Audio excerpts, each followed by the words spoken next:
right. Well, now I'm going to have to edit this now, aren't I? Or should I just put it in? All right.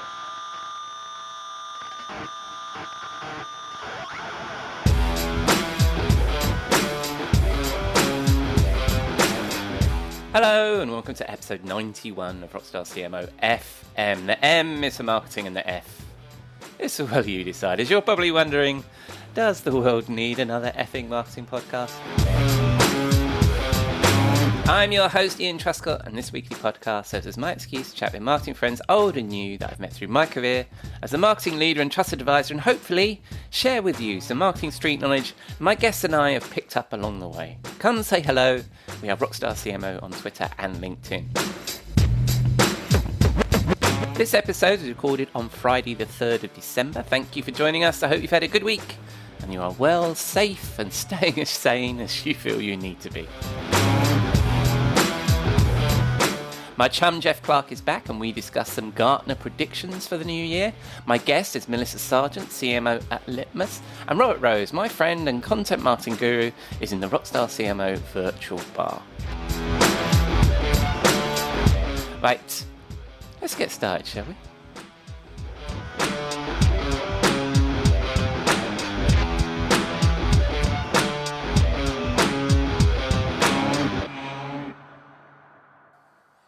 My chum Jeff Clark is a Rockstar CMO advisor and former research director at Serious Decisions Forrester.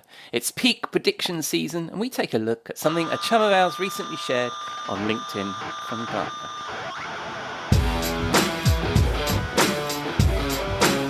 Hello, Jeff. Welcome back to Rockstar CMO FM. How are you, my friend? I am well. Thank you for having me back. You're very welcome. Are you in the deep freeze in the northeast there? It's a sunny, it's one of those, all the leaves are off the trees, but and we've had some cold days, but it is sunny today. And so we'll likely try to get out for a walk after we get off this call. I like it. Yeah, we had, it's dark now, but we had one of those days here as well. And I love those crisp, cold winter days. I'd take that over the miserable grey that we get so often here. I'd rather have the cold temperature but the blue sky than the higher temperature and the grey. So sounds like we've had a similar kind of day today. And and in a week I'll be in Norway and I'll be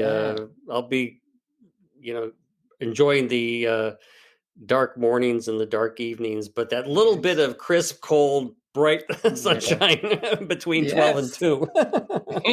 Yes. And you've just given away to the Jeff Clark fan base out there that we're going to lose you for a few weeks. So yeah, that's fine. Oh, that's that. Anyway, what brings us together this week is an old colleague of ours called John Field, who is now an analyst at Gartner, was sharing something on LinkedIn that we both kind of jumped on. Which is the top 10 predictions. What's it called? Top 10 strategic predictions for 2022 and beyond. And beyond. And beyond. This is I'll include a link to it in the show notes, but it's been curated by one of their content marketers, Casey Panetta, and it's sort of bringing together a bunch of research that Gartner are doing at the moment, isn't it?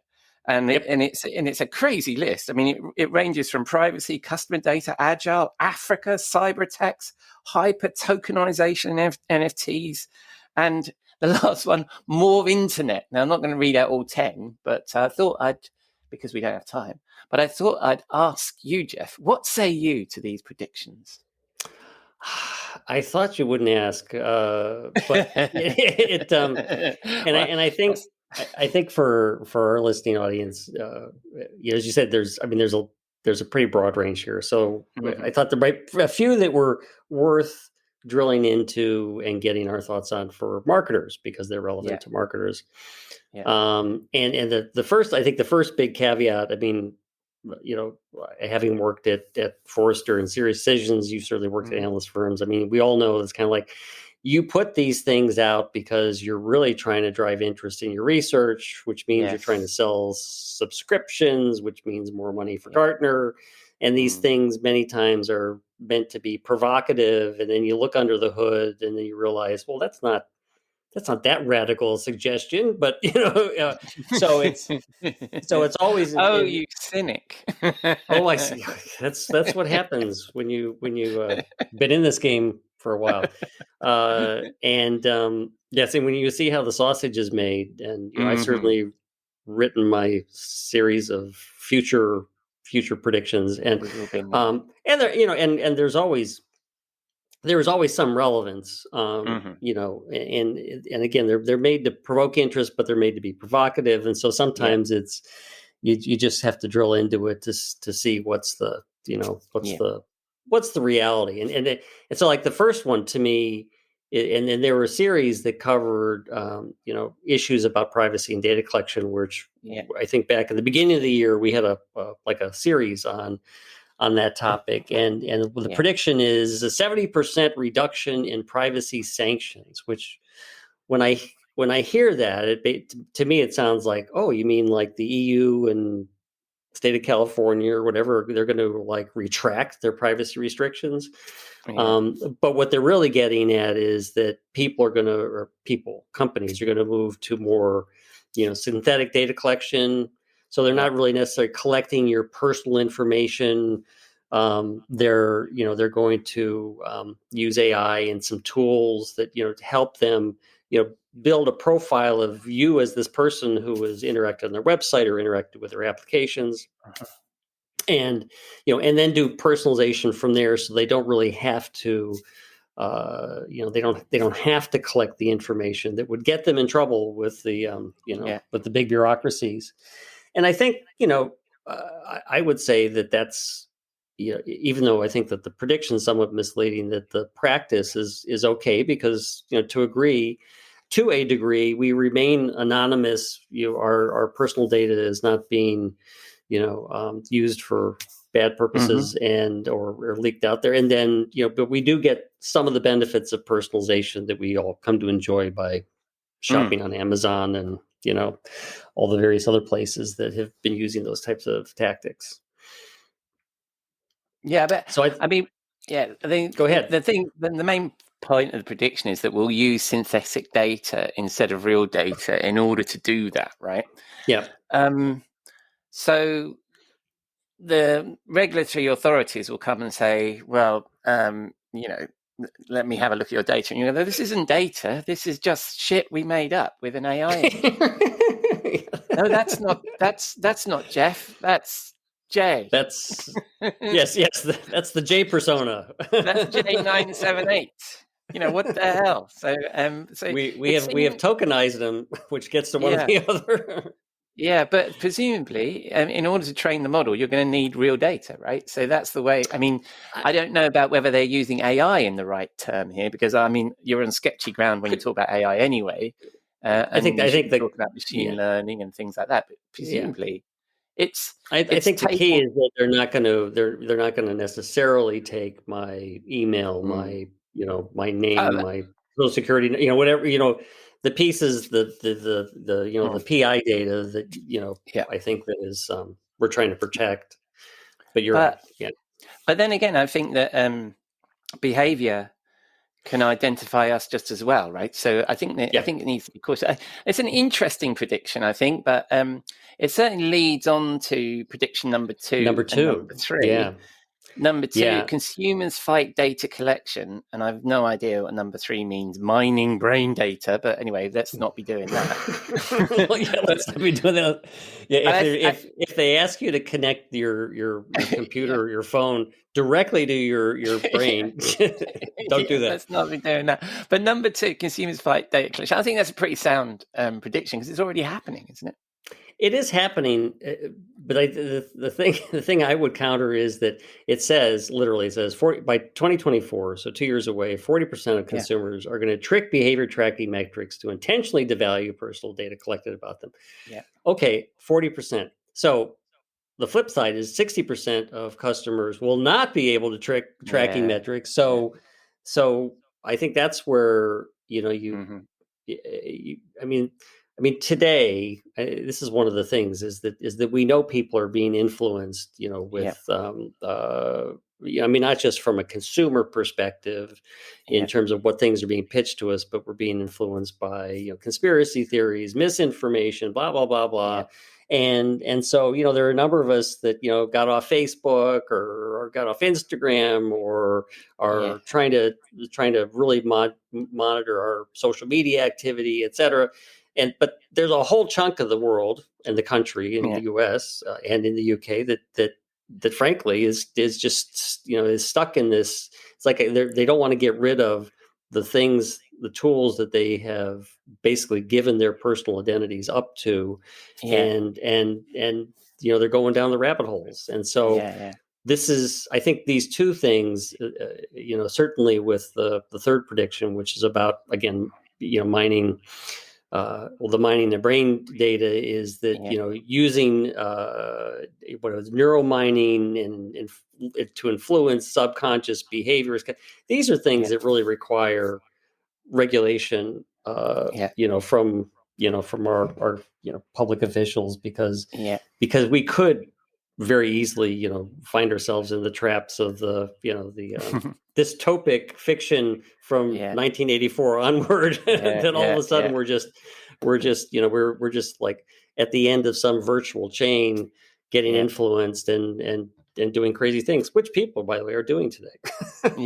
Well, what I found interesting about this prediction number 2 is my daughter's behavior, my 17-year-old daughter's behavior on TikTok, is she has got 2 accounts because she's aware that TikTok is going to serve her content based on her behavior. She behaves a certain way because she likes a particular Korean boy band, and she wants to present to TikTok a fan of this boy band. So that's all the content she gets on that TikTok account. So she is completely aware of what's going on, and she modifies her behavior so that TikTok account for her is Korean boy band TikTok, and the other TikTok is regular TikTok, right? So I think it's interesting that people are becoming aware and they're being cautious about what they're clicking on, and then other people are creating multiple social accounts to do that. Anyway, we've dug into that. I totally agree with you, and I think the bigger point is that yes, there's going to be a portion that does this smartly, and then there's going to be a big portion which potentially is going to be the lion's share of the population that doesn't, and they just get sucked into the voids. And then we get. Oh, go ahead. No, and then I thought if we move on from data, I mean, just in the interest, I mean, I don't know what your last point on that was going to be, so I should let you. No, I think that I mean, my last point, particularly when you get into the using this to purposely manipulate us, which I mean, we've been manipulated by TV advertising and stuff for years. So I mean, this is nothing new. It's just there's new tools, and at some point we as societies need to be serious about how we regulate this stuff, so we'd make sure that it doesn't come back to bite us. Yeah, I mean, I think I've got a bunch of marketing books behind me, and I was just looking away from the microphone because I think it's like The Choice Factory by Richard Shotton. That book talks about all the different psychological, if I'm using the right terminology, triggers that drive our behavior that marketers have been using forever, right? So we are basic people, really, aren't we, that kind of stuff? I mean, this prediction talks about neuroscience. Well, we've kind of been doing it all this time. So, there's some basics. We're getting better tools. Exactly. Yeah, and then if we get to prediction number 4, I think that we definitely have an opinion on this. Agile in, managers out. Managers out. Yes. Damn those damn managers. The data points they have is that, adoption of Agile, it certainly this applies to marketing, but they're not talking just about marketing, but like 30% adoption, corporate teams to Agile, which I've seen similar, and they're saying by 2024. So I've seen other, particularly in marketing, certainly in development, where it's higher than 30%. And then hybrid work, 50% of organizations will have hybrid work environments. And it's like, okay, so I think I would agree with that in terms of just general outlook of what the percentages are going to be, but the managers out, this is where I have a real problem, because I think we're giving Agile too much credit. So Agile can help you run processes, but people still need to be managed. I mean, people still need to, understand, whether they're performing well, pay increases, I mean, and I think companies, I don't know about your experience, my experience, even though I've been in some fairly well-run companies, is that companies don't do a really good job of managing people and developing talent. And obviously some companies do a great job, but I think it is very, very hit and miss. And so why are so many people in the US particularly, I don't know about in the UK or in Europe, so many people are quitting their jobs because poor pay, bad direction, bad working conditions. And it's like 1 out of 5 healthcare workers have quit in the United States over the past year. Wow. So it's like, well, we can talk about Agile all we want, but unless there's some mechanism for really directly mentoring and developing talent, you're just going to lose people. And if that's the Scrum Master, then they're the manager. It's not that complicated. That was my thought from this. For me, the Scrum Master has an operational management role within an Agile team, but to your point, they don't have the the pay and rations, the health of the employee. That's the right word, but not necessarily, the well-being of. They're not going to care about that because. Well, not they may care, but it's just that from an Agile structure, the Agile team is there to do a thing. There's none of the soft career development, make sure you're okay, all that kind of good stuff. It's just to get the thing done. And if it's truly a cross-functional team, then it's like, like say in marketing, it's a cross-functional team where somebody's from digital, someone from creative, someone from field marketing, whatever. Then it's like those people still, they sit in these other functions. So it becomes a matrix management challenge, which is not necessarily, a lot of companies do matrix management really well. So it's like, that's where I think the whole idea about management out or managers out is stupidity. Absolutely. That does bring me to another one though. Or did you have another comment before we move on? No, really. I mean, I was just agreeing with you, really, because I think that we work in complex organizations. We have tools like Agile that we can use. That doesn't mean the manager is out. That just means that it's a different challenge as a manager to run matrix teams and all that kind of good stuff. And I think that's what you were saying. So where are we going next? Because prediction number 5 is about Africa, which is a wonderful prediction, but not necessarily in our wheelhouse. So more developers in Africa. I say 3 cheers for them. So prediction 6, which I think kind of relates to the Agile challenge, but is about modular. It says modular business or bust. So by 2024, 80% of CIOs surveyed will list modular business redesign as one of the top 5 reasons for accelerated business performance.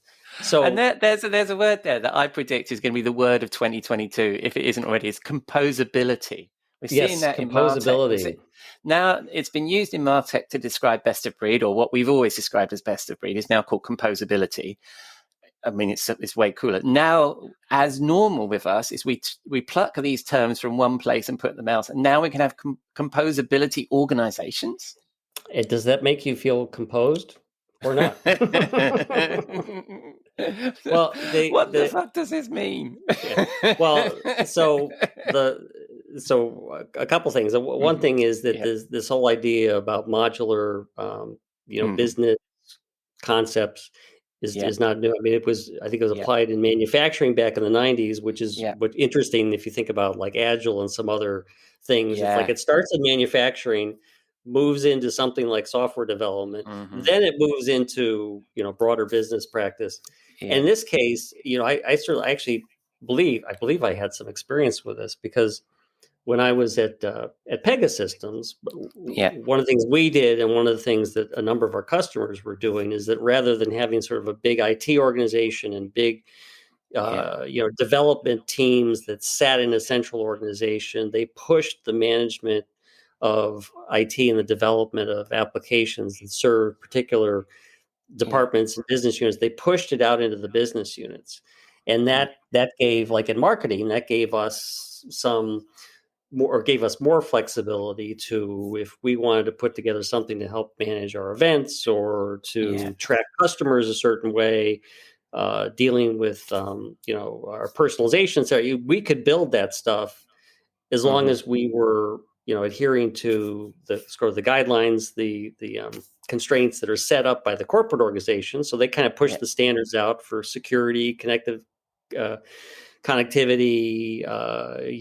management of data. But then you've got the responsibility for building things that help you. And I think that's as with a lot of trends, as we've talked about agile, et cetera. I mean, these things, they take time to mature, and they take time to really roll out. And I think what this prediction is just saying is that the kind of what's been percolating for a decade or so is now going to become more predominant. Right. So on to the last one. Yeah. So the last one I thought it was relevant to marketers is the break up with bad customers. And so 75% by 2025 of companies will break up with poor fit customers that are costing retention, the cost of retaining them, because they're not good fit.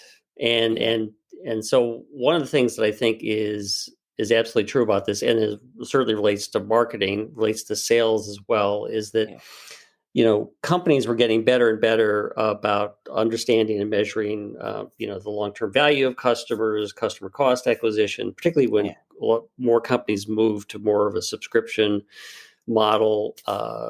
These things became more important, and I think now they're making their way into more of the, common management practices, so that people can do their planning, their decision making, and say, these are the customers we're going after.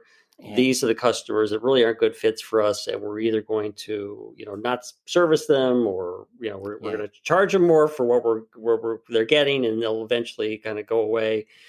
But I think it's more about making sure you've got profitable customer segments, as opposed to necessarily I just need more customers for more revenue.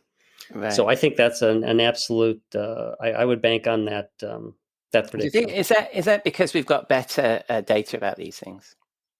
One, we got better data, but it's like, again, the concepts. This is kind of like the modular business approaches. It takes a while for concepts to really get into common management practice, so that the people running the company and the people running the specific departments, running sales, marketing, I mean, everyone understands the concept. And so now let's manage to it, as opposed to just being something we look at the end of the year to say, oh, geez, our cost of customer acquisition was way too high. Yeah. That's not cost of customer acquisition, though, is it? Because what they're saying here is poor fit customers.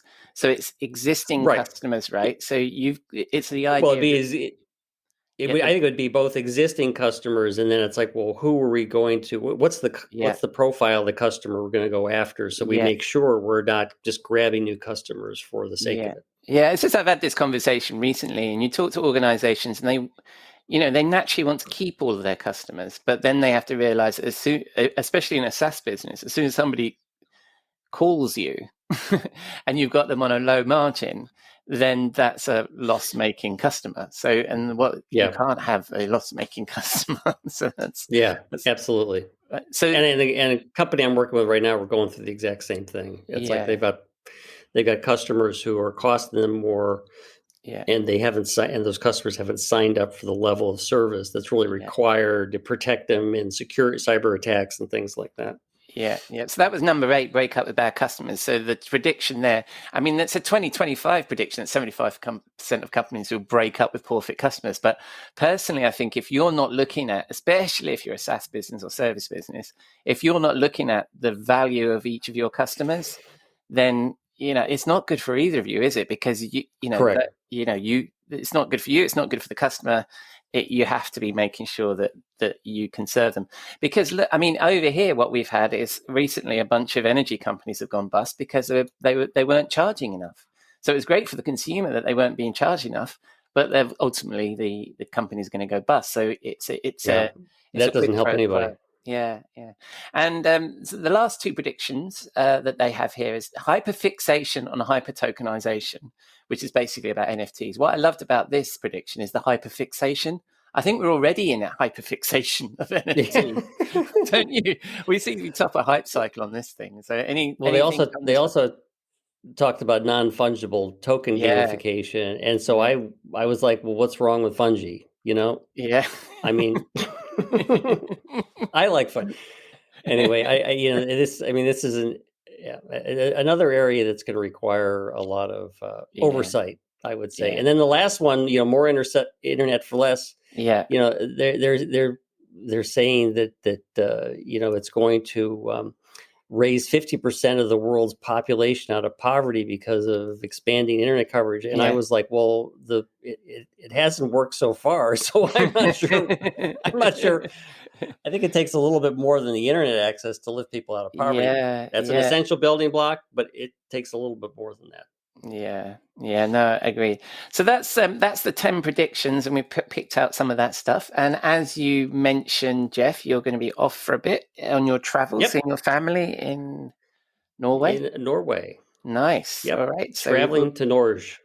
Well, enjoy the holidays, and we'll resume with you in January. And in the meantime, what song are you going to leave us with? I'm going to leave you guys with Virtual Insanity by Jamiroquai from 1996. That's a classic. The future's made of virtual insanity seems to be governed by this love we have for useless, twisting new technology. I don't know. I think that wraps it up. So you started off cynical of this list, and we've finally decided it's virtual insanity. So that's excellent. Thank you very much, Jeff. And enjoy your break. Enjoy it, and have happy holidays. And I'll see you when you come back. Sounds great. Thank you very much. Bye-bye. Cheers.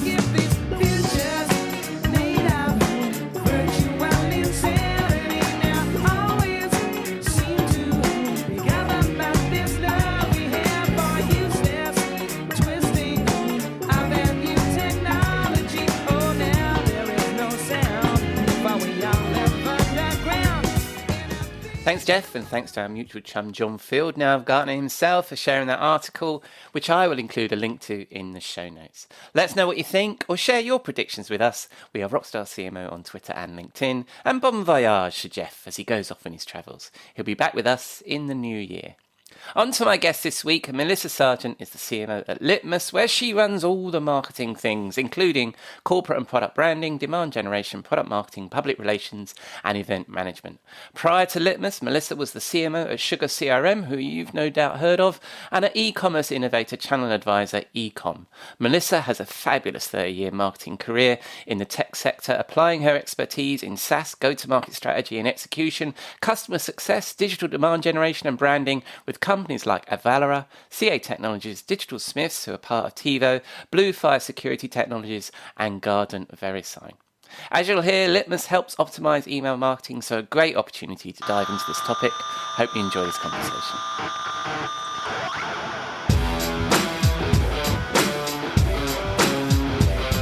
Hi, Melissa. Thank you for joining us on Rockstar CMO FM. How are you? I'm doing great. How are you doing today? I'm doing very well, thank you, Melissa, and delight to have you on the show. Thank you very much for your time. So for people that don't know you, Melissa, tell us a little bit about yourself.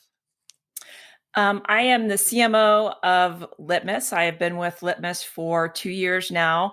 This is my third CMO role. Previously, I was the CMO at Sugar CRM, and then before that, I was CMO at Channel Advisor in the e-commerce space. I've been in tech marketing for 30 years now and have done hard time and pretty much all of the disciplines in marketing, and really have been very excited when I came to Litmus to work in a MarTech company that I finally get to come to work every day and geek out about marketing. And I don't just get to geek out about marketing with the marketing team. The whole company has to join me in this joy, because that's who we sell to. Yeah, no, I love it. I've spent most of my career in marketing technology, so yeah, I'm a big fan of it myself as well. Especially as I'm an ex-techie, so it all works like that. And it's funny you mentioned Sugar CRM. I've just come out of a call talking about Sugar CRM with somebody. So it's a small world. It is a small world. And you've had a great marketing career from what I can see and what I've followed. And what inspired you to get into marketing in the first place? It was complete dumb luck. My education is in political science and U.S. history. And so my first gig out of school was really in a PR and public affairs firm. And I was focused more on the issues, based on my education. But I was spending a lot of time going to political fundraisers, and I just really didn't, enjoy that part of the work. But the agency that I was working for also just did traditional corporate clients. So I started to pivot and do a little bit more with the corporate clients. And that's where I found, okay, this feels right to me. From my agency time, then I went to my first tech company and in the marketing department and said, okay, like I'm good at this. I understand this. I feel like I'm at home. And that's where I really started my journey. So I really had no intention of ever, becoming a marketer. I viewed myself as somebody who would either go into politics or maybe go back to school and go to law school and go that route. Yeah. So I just kind of found my way into marketing. Yeah, and so many of the people I talk to are the same way, and so many of my peers that I chat to, fell into marketing. And it's funny you talk about history. I mean, 2 weeks ago, and I was going to mention Drew Nizer later in our conversation, but he's also comes from a history background as well. So there's obviously something there as well in terms of that. And whereabouts are you anyway? I'd forgotten to ask. Where are you right now?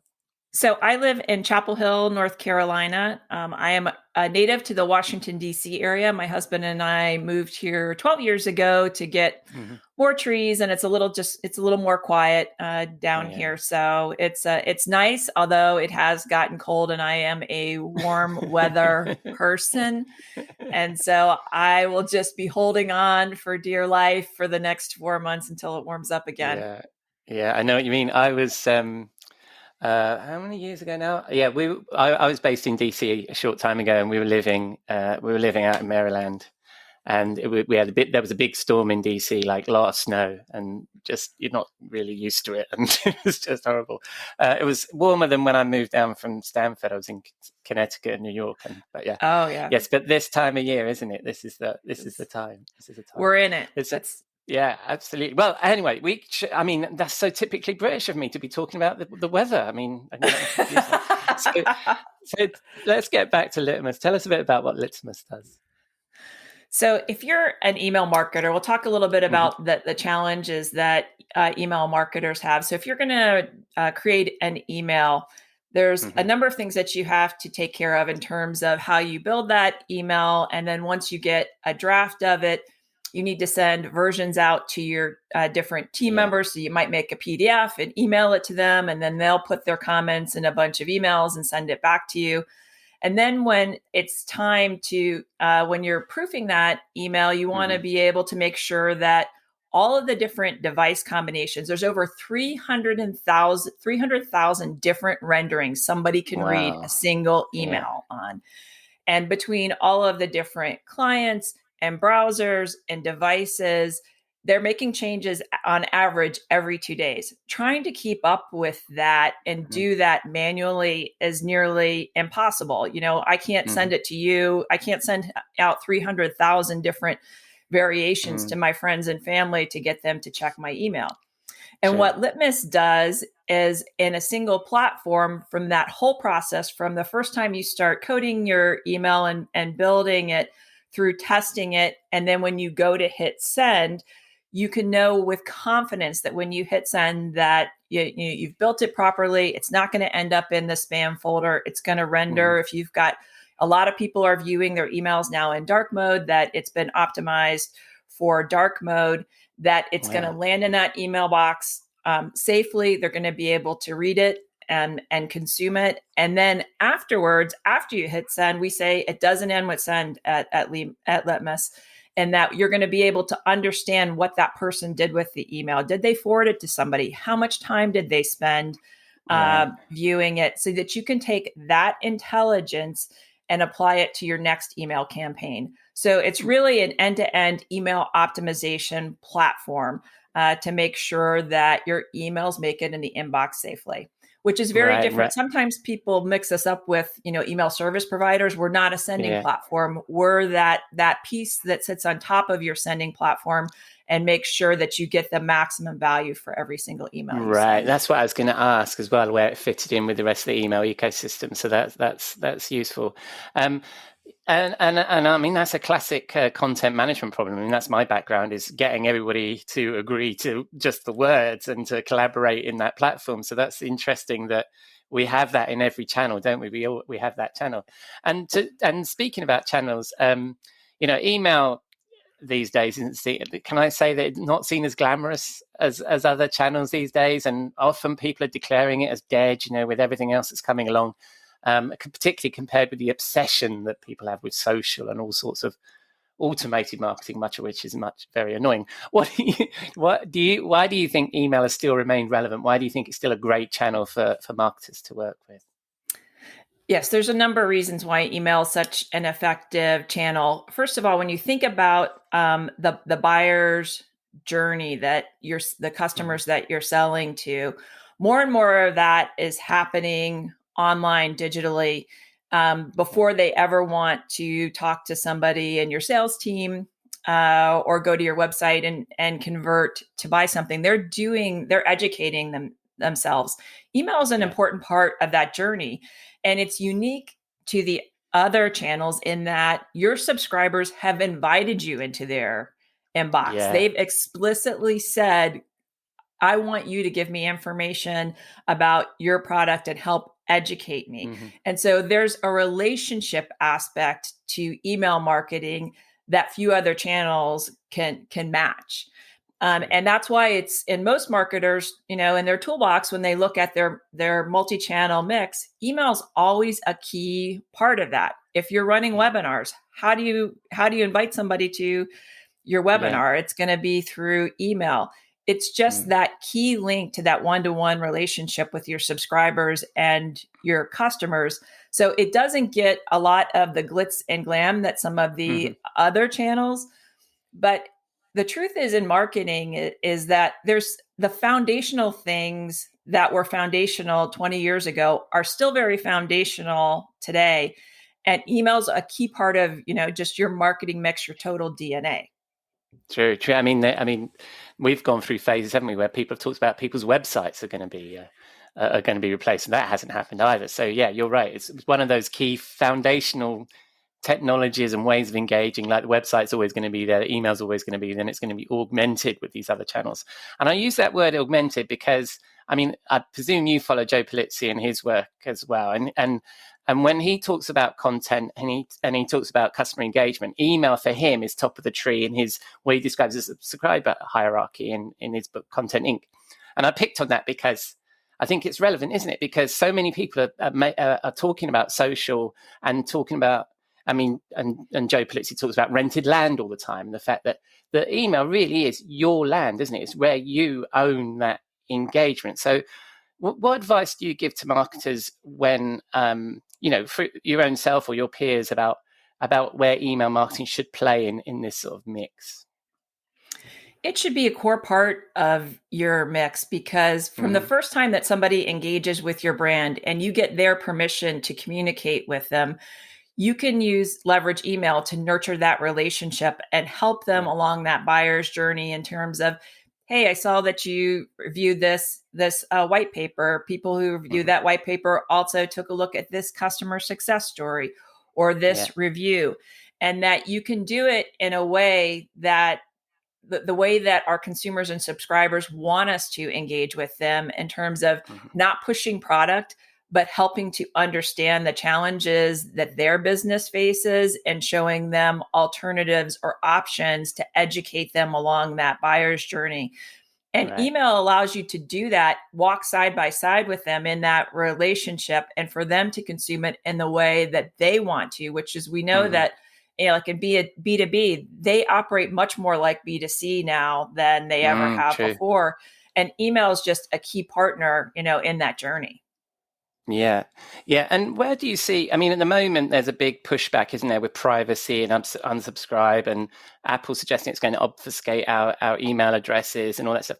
But what I liked about what you're talking about is that choice of being subscribed, right? Because, I mean, I was CMO of a German company, and we were incredibly tight about GDPR and double opt-in way before I think anybody thought about GDPR. You know, that's just the way it's always been in that market.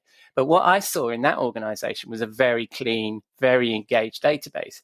Is that your sort of experience, that sort of advice you have around privacy? Does it worry you at all? It's, it's certainly interesting because we have these two seemingly opposing forces of privacy. And on the other hand, we have our consumers and subscribers and our customers telling us they want us to create a one-to-one relationship with them. They want us to show them that we know them and that we understand their problems, but we have to do it in a really responsible way with how we handle their data. So it's undeniably a challenge and a fine line that we walk in marketing.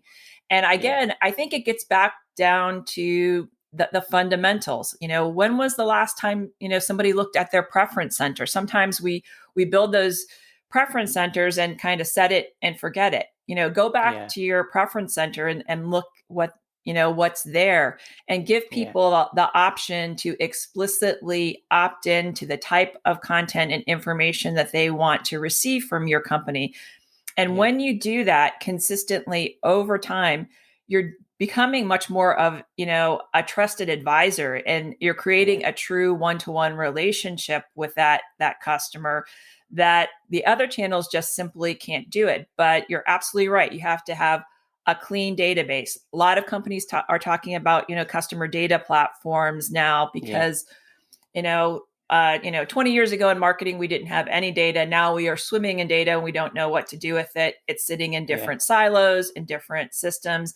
And it's really, really hard for marketers to be able to bring all that together, make intelligent insights, and leverage it in a responsible way that actually serves their customers. So having a clean database, looking at your preference centers, understanding the behavior of your email subscribers, what they're engaging with, what they're not, and not taking a set it and forget it, type approach, that this is a proactive thing that you have to manage every single day, just like you manage your website every single day that you're optimizing SEO. You have to do the same thing with your email marketing program. Yeah. And do you see that privacy engagement, like, the preference center and the way that you engage, as a key part of the whole customer engagement? It's like, I've read articles about people forget that the cookie policy on your website is the first thing that somebody sees. So the words you use, the way you present it, how easy it is to use, is the first impression of somebody these days.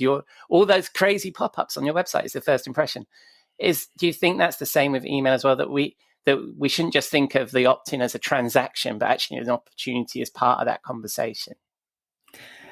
Definitely the latter, that when they opt in, you are starting a relationship with that subscriber, and you have to treat it like a relationship, a respectful relationship, by only, sharing with them information that they want to consume, by, understanding if they're consuming more, you might want to speed up. If they slow down, you may want to slow down a bit and not overwhelm them.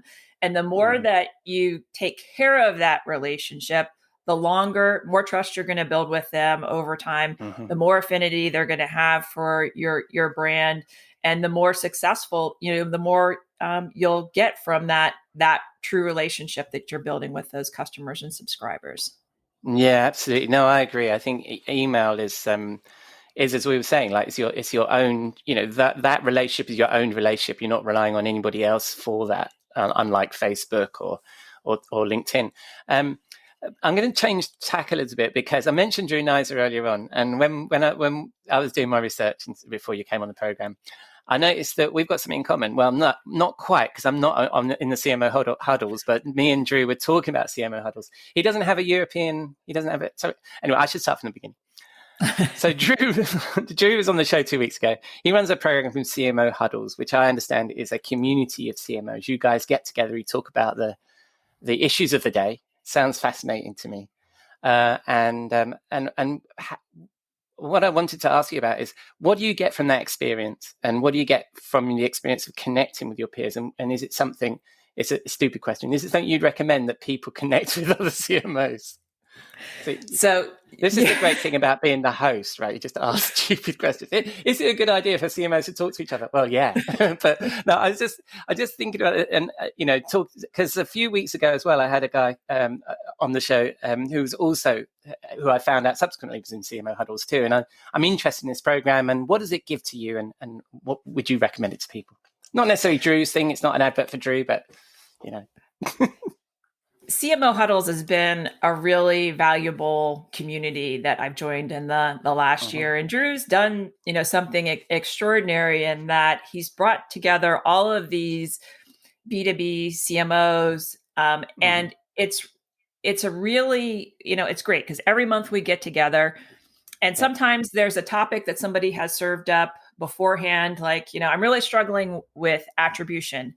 And we'll get on the call, and he will throw it out and say, all right, Melissa, what is your company doing, around attribution? What are the challenges? Are there specific technologies? What do you think is the critical path? And we actually talk through these challenges that we have. Sometimes we get on the call and we don't have a topic, and somebody will just say like, I'm really struggling in my relationship right now with my CFO, trying to get him to understand the value of brand building. And then we all kind of jump in and say, hey, have you thought about this? The community aspect of it is just, I can't even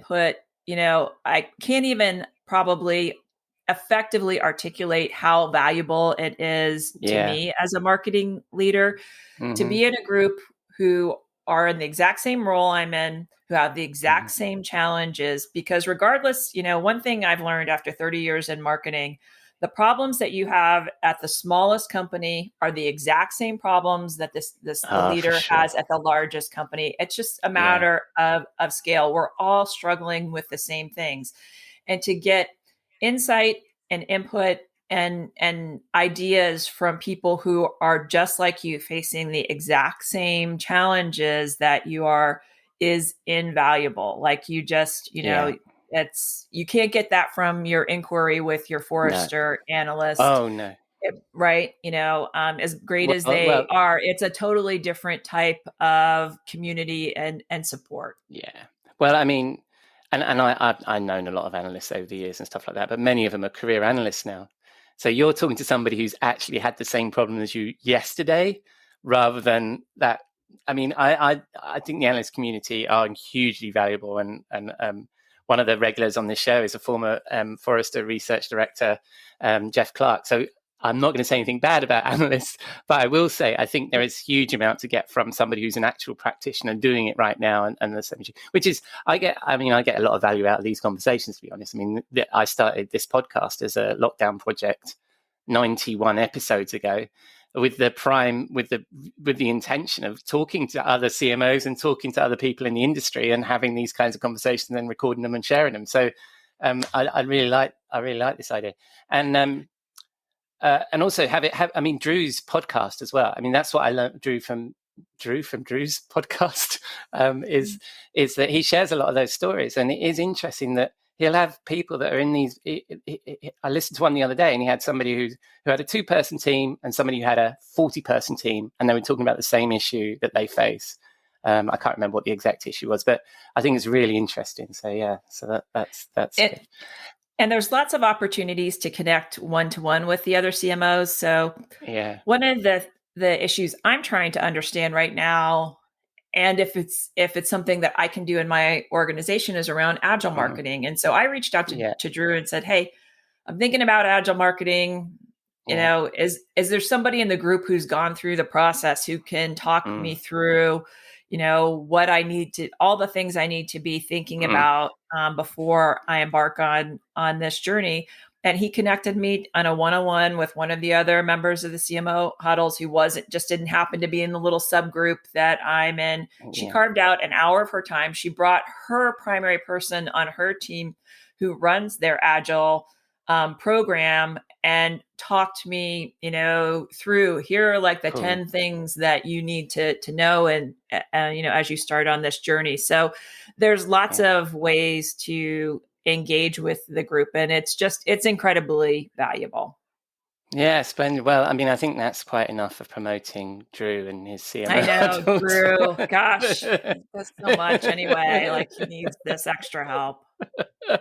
I know. When I interviewed him, I said I was a fanboy, and he said, "Oh, my wife doesn't need to hear that because she'll think that I can't get through the doors. My head's so big." But anyway, to my final question, back to Rockstar CMO. We have a regular feature, the Rockstar CMO Simple, our portal to hell for all the snake oil BS and overhyped trends that plague this marketing craft we love.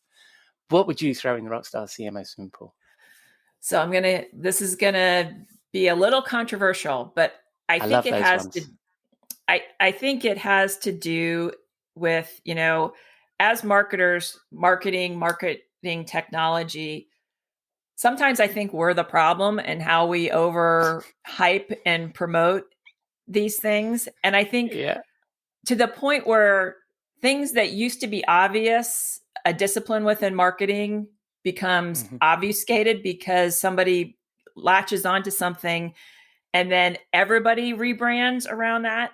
And I think the area, I don't know if it's really snake oil. I think it's a great area of confusion now is around account-based marketing, ABM. Like, every company is now an ABM company. And to the point where it's really actually hard to understand when people say they're doing ABM, what that means. And now I've noticed that, like, even other leaders within the company will say, we should just throw some ABM at that. And I'm sitting there thinking, like, you don't even know what you're talking about.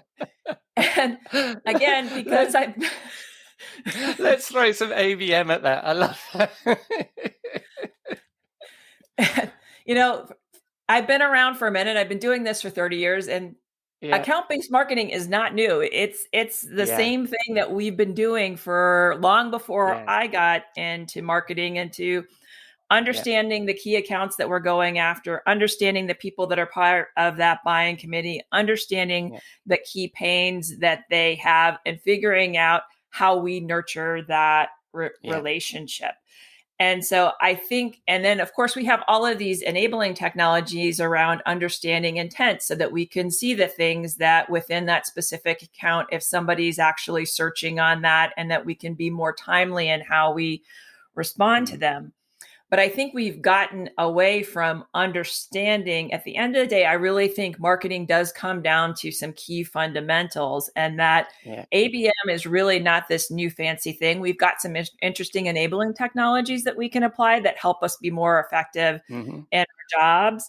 But it's not something where you just deploy technology and then suddenly this issue is resolved. You cannot throw ABM at that without understanding the fundamentals, having a strong interlock with your sales organization. And there's a lot of other pieces that are part of it to make it successful. So I think sort of the snake oil is like on us, because we're the ones that create, the messaging around this, and that it's the solution for all of our issues. Yeah, no, I love that. The idea that the tech now is obfuscating the core fundamentals of marketing, and I think AB is a wonderful example of ABM. I think that you're so right, and I'm totally going to steal. Let's throw some ABM at that. Just made me laugh. Well, that was excellent, and that was certainly. And I also like the fact that when I talk to marketing technologists from or people that are from Martech B2B, so many of them want to throw a bit of tech into the swimming pool because we're very self-aware. I love that. All right, that's excellent. Thank you very much, Melissa. And when people spin the dial on the interwebs and they're looking for you, Melissa, where are they going to find you? You can find me on LinkedIn. You can also find me on Twitter, MH Sargeant, and I look forward to hearing from you all. Well, I look forward to staying in touch with you, Melissa. I've really enjoyed our conversation. I look forward to speaking to you soon. Cheers. Thank you so much. Thank you, Melissa. A whole bunch of things we covered there. Really enjoyed that conversation. And I will, of course, include all of Melissa's links, including to Litmus, in the show notes. Plus, some more promotion of Drew Nizer and his CMO huddles that we heard about a couple of weeks ago when he was a guest on the show. Big fan of his podcast, and I will include links to his stuff too. Right, it's Friday evening here. Time to switch off Zoom and stop by the Rockstar CMO virtual bar, grab a cocktail with my friend and content marketing guru and chief troublemaker at the Content Advisory, Robert Rose, and find out what's on his mind this week.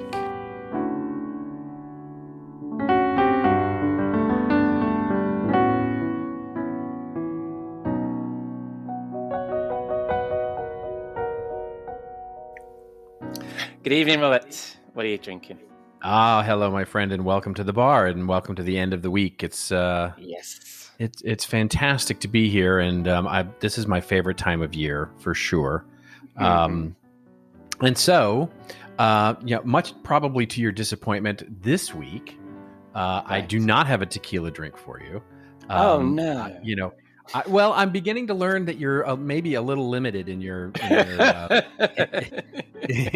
it's starting to dawn on me that you may be a little limited in the liquor. So I thought I'd go with a gin cocktail.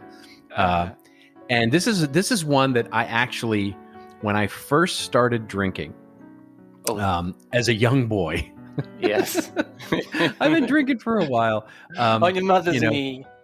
Yeah, I used to drink all the time when I was in college, and then stopped.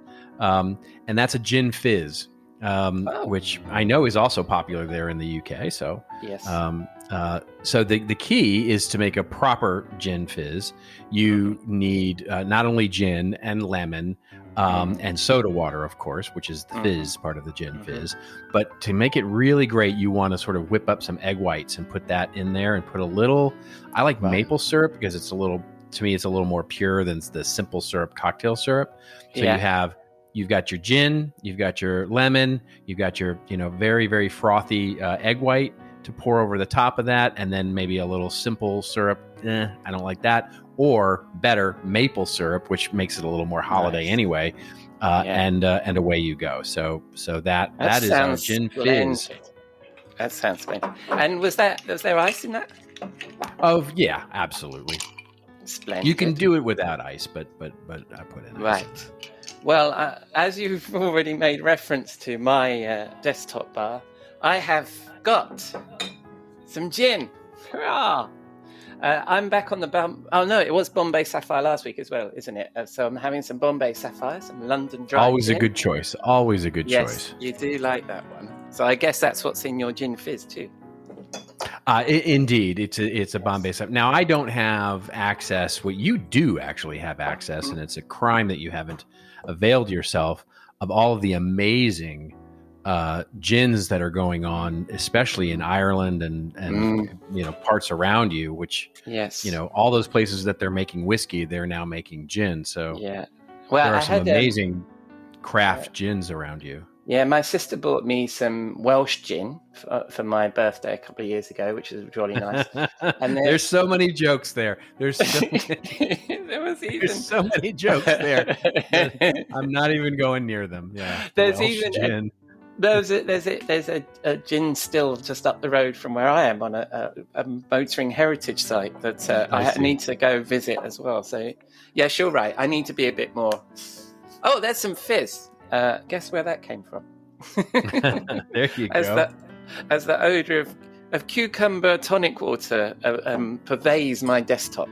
So yes, a little bit of fever tree in there. Let me try this gin fizz. Oh no, I just said the name of it again. That's delicious, Robert. I could drink these every week. What did you call it? I think you might, yeah. And what did you call it? That was a gin fizz. That was delicious. Thank you very much.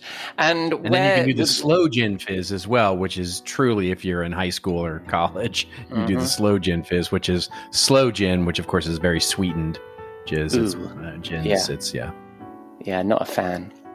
I'm not sure about the simple syrup even I don't like putting simple syrup. No, yeah, you can do so. There's so many ways you can sort of get around that. The maple syrup is one way for sure. I mean, it makes the egg whites a little more, it's a little more than show. It gives a little, texture to it, but yeah.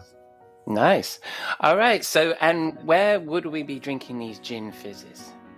Well, I think we have to go someplace, because we are getting into the throes of winter here. And I know it's not winter yet, but it's but it's getting there. It's certainly. Oh my God, cooler, it's winter here, mate. Yeah, and so I think we need to go someplace warm. And the place that comes leaping to mind that's warm right now is our friends down in Sydney. Yes. Which I am missing terribly, I have to tell you. I used to do Sydney every single year, and it has now been almost 3 years since I've been there. And I miss it because I love that city so much.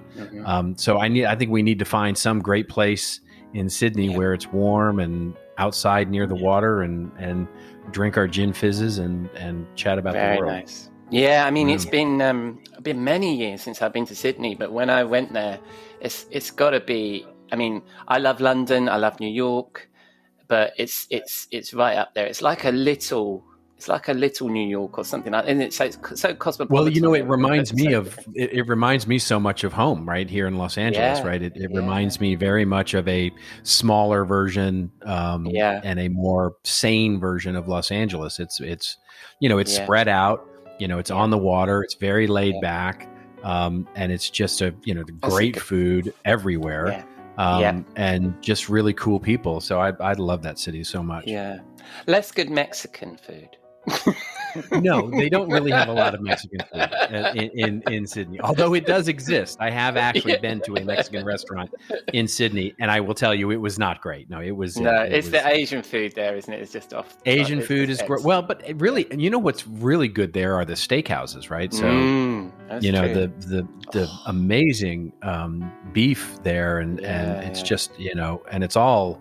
They have so many places where the beef is, it's organically raised and all sorts of, it's just amazing. Oh, got to stop thinking that. Oh, and I forgot, I was actually going to have something different to drink today to commemorate your 300th. I know that promoting your podcast on my show, obviously, I think we share the same listener anyway, so I think we're all right there.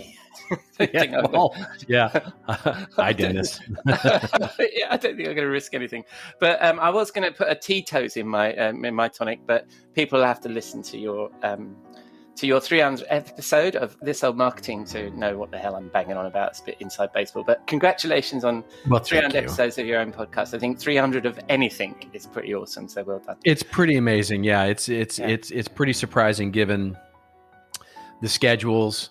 The businesses that both Joe and I have run, our lives and how we've balanced it. The fact that, aside from the sabbatical that Joe took right after selling CMI, that literally for the last 8 years, we've been able to come together once a week and do a show and do 300 of them without missing.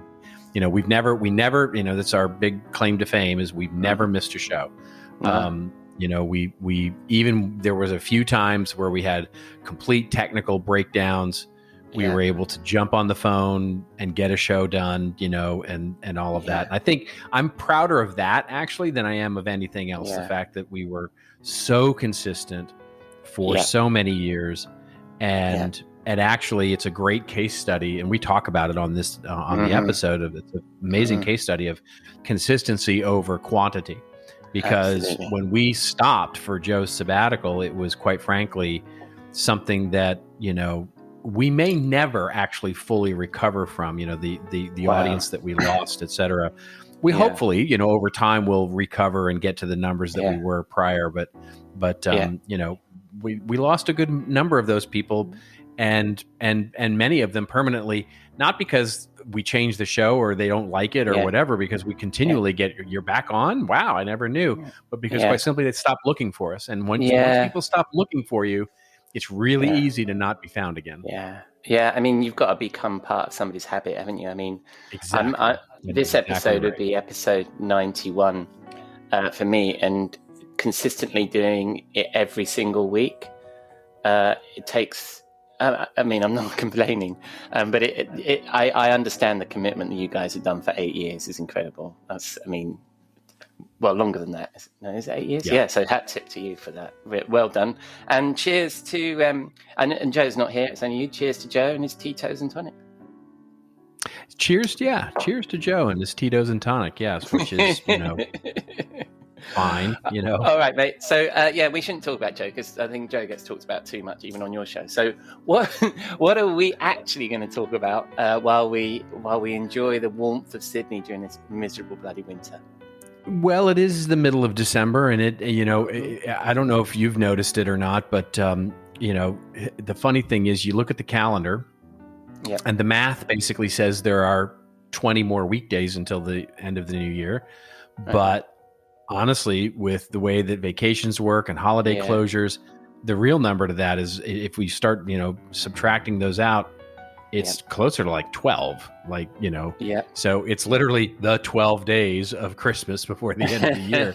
And these interesting thing is, I've received so many emails last minute, sort of, especially in content marketing, but marketing more broadly, even these last minute planning things. Budgets are due, plans are due, 2022. Oh my God, it's going to be here. And what are we going to do? And the interesting thing to me is, in this, sort of chaos, there's a fascinating trend that I notice, and this is not anything new. This is certainly something that's been around forever, but the question in those plans isn't what are we going to do, it's how are we going to get everything done. And the spoiler alert, I hate to break it to all those folks who plan that way, is you're not going to get everything done. You're just simply not. We've got this really funny relationship with planning, right? We and I'm guilty as this as anybody, trick ourselves into believing that the output of a planning process is a plan to accomplish all these tasks that we've decided to do, right? In other words, we've decided on this, and we've decided on that, and we've decided on those other things, and someone else decided that we needed to do this. So all those decisions were taken 4 months ago, 6 months ago, 3 months ago, last week, and then we basically put all those up on a whiteboard, and we go, great, now that's our goals. We have to figure out how we're going to get it all done. And, from a content perspective, I see this all the time where, basically you get, okay, here's all the decisions passed along from upper management about what content should be, the requests from other parts of the business, product, sales, et cetera, the content team, our own goals, our own things that we want to do. And then we look at all those things and go, great, now let's create a plan to achieve all of them. And I'm going to let you take a wild guess at which one of those, those goals and decisions don't get included in the ultimate plan. Hint, it's the last one. It's the one, it's our goals. We sort of just get all that. And as I've been saying, if your content plan is simply a list of all the decisions that have already been made, it's not a strategic plan, it's a production schedule. And so the key is that planning is different than a plan. Planning is actually taking the decisions, wiping the whiteboard clean. You've got to stop looking at the plan as the output, and rather looking at all of those decisions as decisions that need to be made as part of a planning process. And it's like, well, how do you do that? Well, the key is not to wait to the last 12 days of the year to do it, first of all. And the second thing is to sort of build that into your process. So those decisions, by the time we get to the last 12 days before Christmas, the decisions that we've taken are not those that have just sort of been handed down to us, or the ones that we're coming up with right now and figuring out how to do. They are the ones that we've decided, yes, we will do this. More importantly, the ones that we will not do, that we've decided not to do, and aligned all of that together so that the planning process becomes taking the decisions, and the plan then becomes, of those decisions that we've taken, here is our approach to actually accomplishing them, because that's going to influence the 365 days that come next. After, No, we talk about planning on the show quite a bit, and it's such an essential element of marketing. And I actually read something. It was from last year. It just popped up in my LinkedIn feed by the Ad Contrarian, where he was saying that strategy was a luxury for those for the rich, right? That not every organization has the luxury of being able to create a strategy. That the marketers have to get in there and just get the tactics done so that they can then earn the revenue. But the problem with that is, just, you know, that I'm constantly banging on about the hamster wheel. The problem is, if you just jump on the hamster wheel and run, you're not really going to get anywhere, are you? You need to have at least a plan. Well, Yeah, that's exactly right. I mean, strategic planning is it's the same problem, right? Not only doing content or marketing, but strategic business planning. And by the way, so many times I hear frustrations from the leads in marketing or the leads in as content practitioners saying that senior executives are skeptical about our content planning process. Yeah. Well, guess why?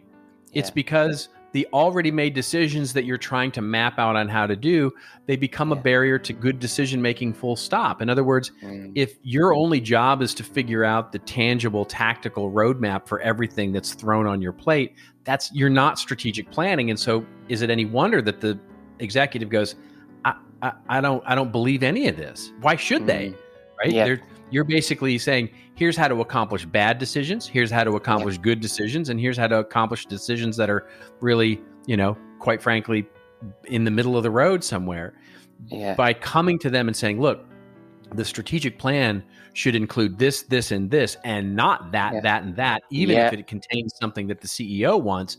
That's the proposal that we should be putting in front of senior executives.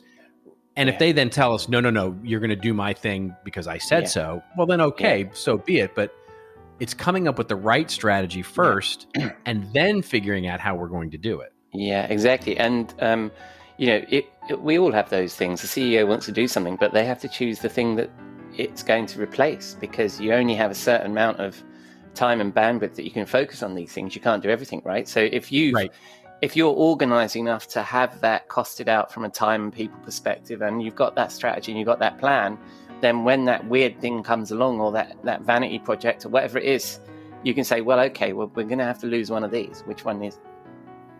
That's exactly right. Yeah. One of the things that I often do with clients when we do our road mapping exercise to change the process of content marketing or content strategy or what we're going to do in marketing and those kinds of things is, we start with the end in mind, right? Our goals and our objectives and the things that we're trying to do. And we sort of work backwards to create a plan to the decisions that are going to need to get made in order to accomplish those goals. And one of the initial questions is, when we write those goals out on the whiteboard, somebody goes, well, what's the date, right, of those goals? Because, and I go, no, we're not thinking about dates yet. Don't think about dates yet, because what that immediately does is put you into we might not have enough budget, or Bob might get in our way, or this thing might happen. And then we start building our plans based on decisions that we've already assumed will get made. And which is the opposite of what we should do. We should come up with the right strategy, come up with the right planning for that. And then identify, just as you said, identify all the roadblocks that could come up, decisions that might be made that could provide roadblocks to this right strategy, and basically then say, okay, great, what is our plan to address that roadblock? Absolutely. If the CEO says it's going to be blue, guess what? It's going to be blue, independent of the decision, the planning that we do. But at least we've then planned for it to say, this is what it should be, and this is how long it should take, and all of those kinds of things. And then when those roadblocks appear, we can go, great, this is how we're going to, address it when it comes up. Yeah, perfect reminder at this time of year. And it's funny when you say, oh, there's really only 12 days left. I mean, this is going to be, we're recording this on Friday the 3rd, and it's going to go out on the 4th tomorrow. But yeah, you're right. We've only got a couple of weeks so there's only 11 days left now. Yeah, exactly. And I even heard from somebody today saying, I've still got some budget to spend this year. And I'm like, is that this calendar year or financial year? Calendar year. I was like, oh, for fuck's sake. Yeah, exactly. Anyway, so on that note, where can people find similar thoughts to this from you, Mr. Robert Rose? Well, similar thoughts might be found on our little hovel on the web, which is contentadvisory.net. Wonderful. And when our listeners spin the dial on the interwebs, our listener, I should say, when Dennis spins the dial on the interwebs, where is he going to find you? You'll find us on social media, all the usual spots, LinkedIn, Twitter, etc. I think my avoidance of Clubhouse has proven to be successful so far, and will in the future as well. So you won't find me there. Excellent. Well, and will I find you in the bar next week? You will indeed, yes. Fantastic. I look forward to it. Thanks, mate. Of course.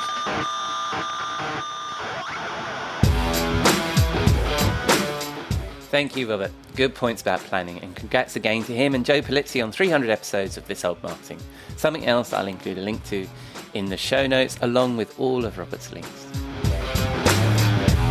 So that's a wrap on episode 91 of the Rockstar CMO effing marketing podcast. Thank you for dropping a dime into your podcasting jukebox, selecting our track and jiving along with us. I've been your host, Ian Truscott. Thanks again to Jeff, Melissa and Robert for joining me and for sharing their insight. Please follow them, say hello, check out their work, and I'll include all their links in the show notes, which you can find on your favourite podcast app or at rockstarcmo.fm, where you can also find all our previous episodes.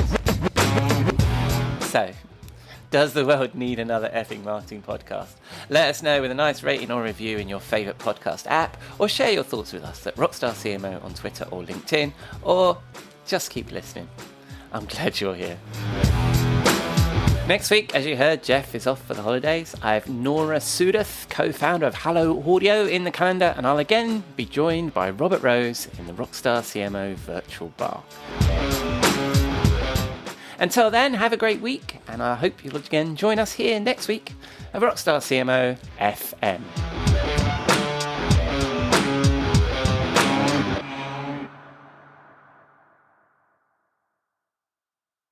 You may know you're listening to this show along the Marketing Podcast Network, but did you know there are other great shows on MPN to help your business? Christy Heiler hosts a fantastic podcast called Own It. Christy, tell us more about the show. Own It is all about celebrating women and non-binary advertising agency owners. We talk about buying out of the boys' club of advertising because less than 1% of ad agencies are owned by women. And where can people subscribe? You can find the podcast at untilyouownit.com. We're also on the Marketing Podcast Network at marketingpodcast.net. And of course, you can subscribe wherever you get your podcasts. You heard her. Go subscribe. This podcast is heard along the Marketing Podcast Network. For more great marketing podcasts, visit marketingpodcasts.net.